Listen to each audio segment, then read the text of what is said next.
About 30 minutes south of Myrtle Beach, South Carolina, near Murrells Inlet, is the Brookgreen Gardens. This 9,100-acre area was opened in 1932 by the Huntington family and now houses the United States' largest outdoor sculpture garden, one of the largest in the world, and this one predominantly features American Figurative Sculptures. It can seem a little daunting when you first get there and look at the map, but we're going to break this down. I recommend you go past the initial parking lot and opening center and go up to what they call Low Country. They have a nice little museum here, but more importantly, they have a tour on a pontoon boat, which we're going to see in a moment. But first thing I learned here I wasn't expecting was this was a rice plantation. Not sugarcane, not cotton, not tobacco. It was rice, and it was the king of rice in the United States, this whole Georgetown area. Here's some of the implements that were used in the production of the rice, and you can learn a little bit about it here. But from here, I really recommend taking the pontoon tour, because then you're going to get out on some of the canals that go down to the river, and you're going to understand why this was so successful with rice, and you're going to get an appreciation for the work it took by over 1,000 slaves to make this successful. And as you look around from the dock, we're waiting for it. Did you see her right there? That is our first alligator of the day right there. We're going to see more. Okay, but first let's understand why this was so successful as a rice plantation. You can see the river coming down. This is upriver a little ways, but when the ocean tide rises, it hits the downstream water or the fresh water of the river, and it forms a block, which then floods the upper portion of that river to a height of 2 or 3 feet. And then when low tide comes, it rolls out. See those canals right there? That's vestiges of the slavery and plantation days. And we're going to take this boat tour here. And as you look around, you're going to see a lot of flat fields. Those flat fields were all created by human slave labor in just unimaginably horrible conditions. You get a sense of what it might have looked like here. Behind there is an old rice field, and you can see the levee that the slaves built, and right there is the key to flooding.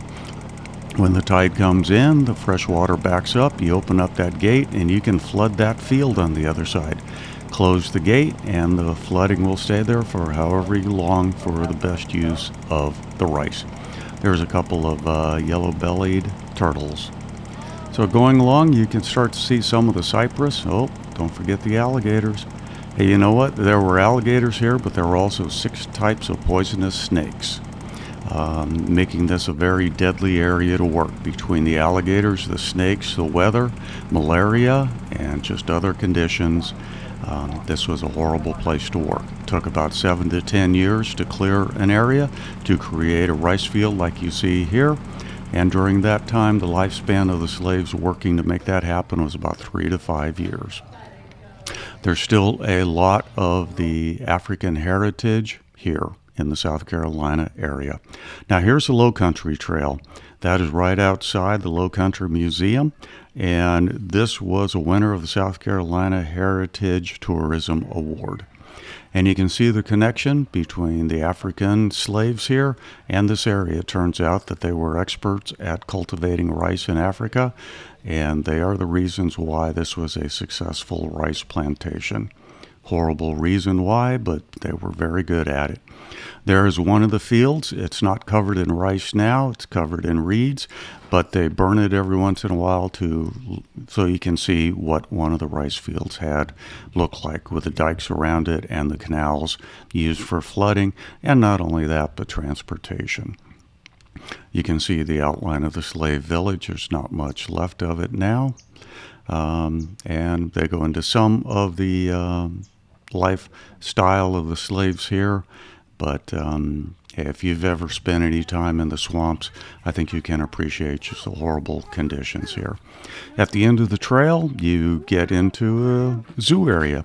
First one starts off with the domestic animals that were on the plantation. And if you keep going, you can continue walking and get into some of the wild areas and wild animals that they had in the area. We were pressed for time, so we weren't able to take that. And speaking of that, I recommend you take about 2 days to see this area. Your ticket, you buy it, is good for an entire week. So plan for a 2-day visit. There's just so much to see.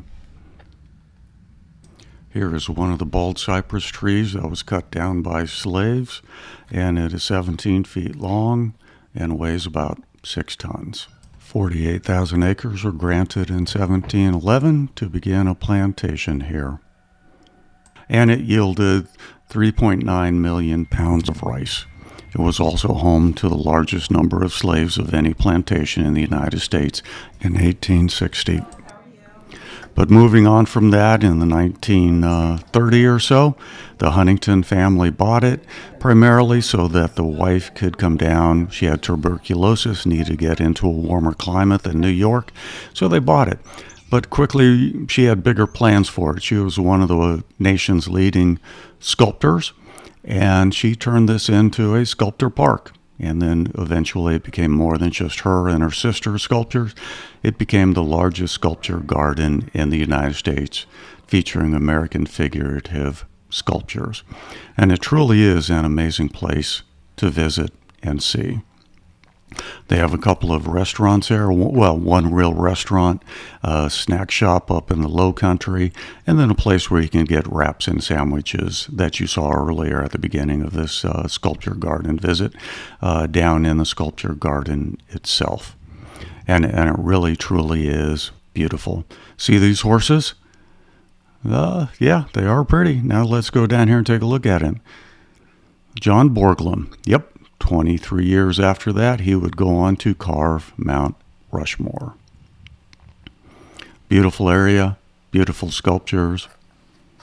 But you got to keep in mind this whole area is like this because it was built on the back of slave labor. Once slavery ended after the Civil War, it wasn't profitable to keep this as a rice plantation. Nope, not a sculpture there. So, rice harvesting moved down to Louisiana area, and this tried other things but wasn't successful until the Huntingtons bought it and turned it into a sculpture garden. It is very much worth a visit. If you enjoy history as we do, even when the history isn't pretty, you got to understand it to know where we are now. But the gardens are beautiful, the sculptures are beautiful, and even that Spanish moss, that is truly something to see. We were there in March. It was still a little chilly. Oh, these statues right here, this one and that one, those were carved by the wife of Huntington, the ones who purchased it. She was one of the leading sculptors in America at the time. Now, we're moving on. There are several pavilions here, indoor areas where they have sculptures. You saw one earlier, and we're about to enter my absolute favorite one. What this guy can do with a little bit of wood, some metal, and some paint in realistic birds is just absolutely stunning. So I'll be quiet and let's watch.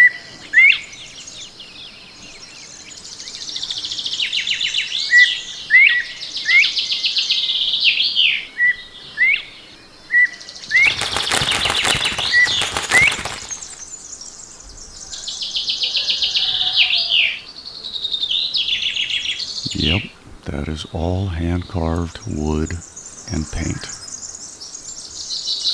Stunning.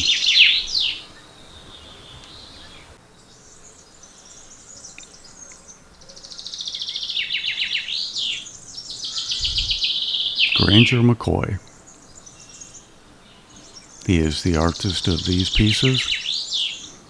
It's hard to believe that they're not taxidermy. They are carved and painted.